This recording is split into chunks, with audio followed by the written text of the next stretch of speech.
Hey, so welcome back to North Fork. Thanks for joining us today. I'm glad to have you. So in the last video, I showed and talked about our new tractor here in North Fork. It's a 1972 Ford 3400.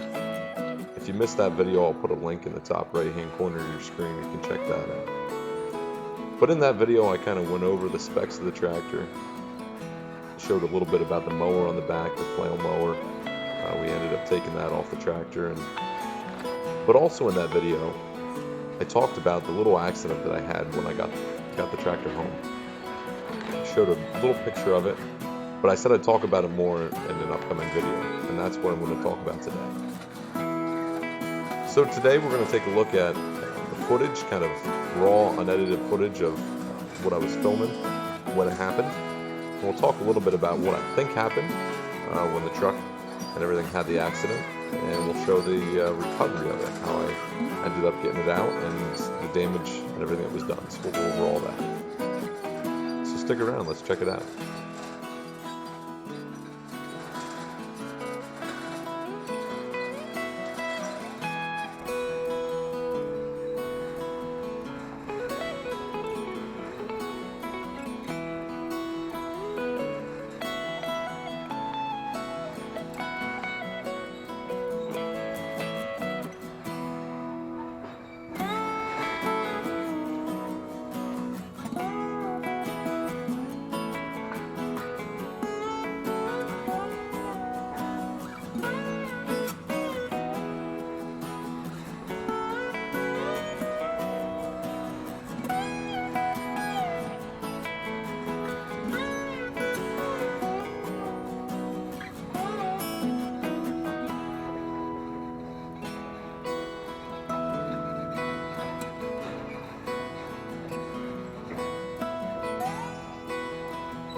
So as I pull up into our property, the truck is in four-wheel drive.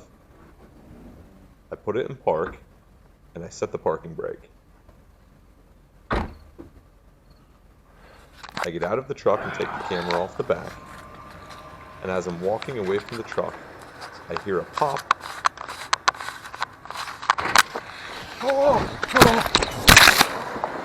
And the truck and trailer and tractor all start going down the hill backwards, without me in it. I drop the camera and run after it. I'm not sure why, it just seemed like the right thing to do. The truck and trailer ended up jackknifing into the bank and stopped. I tried to drive the truck out, but it wasn't going anywhere. So I go up to the house and grab the backhoe and come down, and when I find the camera, pick it up, the backhoe's already down there and I'm ready to recover the truck. So what I think happened was, as I pulled up, I set the parking brake and put the truck in park. I believe the parking brake popped off because of the weight, and that little bit of momentum from the truck drifting backwards before the transmission parking gear caught was enough to drag the truck, trailer, and everything backwards. The tractor and trailer were pretty heavy for the truck. They're probably around 8,000 or 9,000 pounds. Not all the way at max, but again, it was heavy and it was on a hill. So I think just that momentum dragged the truck backwards. You can see some skid marks where the truck was dragging at one point, dragging the tires. The truck was still in park when I got in it, and so that's what I believe happened in this case.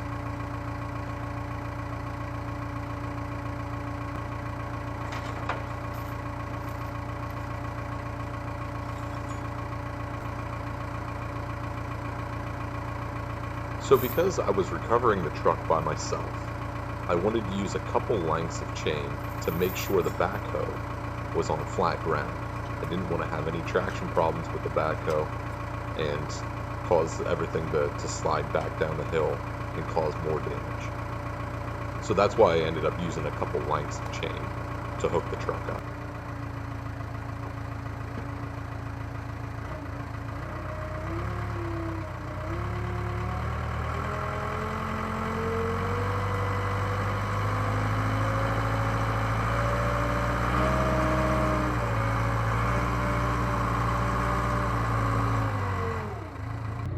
The backhoe didn't have any problems, didn't spin any tires. I did use four-wheel drive, but didn't have any problems pulling the truck and trailer and tractor back up that hill.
Broke the plastic on the bumper and jackknifed. I don't think the tractor moved at all. Back end really dug in. Popped some lights out. Bent this bar, I'll straighten that out. Shouldn't be too bad. I think the trailer's built heavy enough. I don't think anything too bad really happened to it. Wow. Truck took the worst of it, I guess. Well, let's see if I can move it up here and get it off.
So that's what I wanted to share with you today.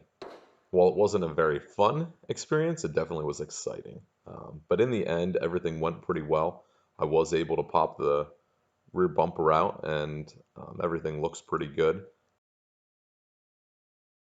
The tractor and trailer really didn't have any damage to it, so overall, it wasn't too bad.